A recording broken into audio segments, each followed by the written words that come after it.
So a couple of highlights in English. So as Regis mentioned, we are the only weather situation we are monitoring today is a small wind gust of around 70 kilometers per hour that maybe could generate a little bit more of outages.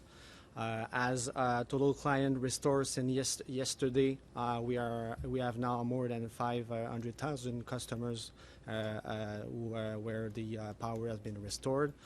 We are still aiming at restoring more than 800,000 by the end of today, so leaving us with roughly around 300,000 customers left without power.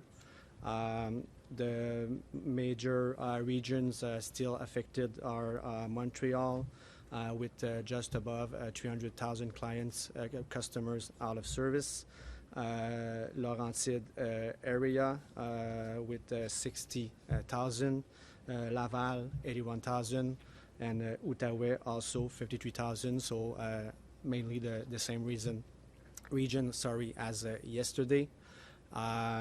The workforce, we have even more people than yesterday, so more than 1,400 people on the field, working very hard to restore power as soon as possible to everybody. We're looking at, as we said yesterday, still having some outages for sure on Sunday and maybe a couple more on Monday.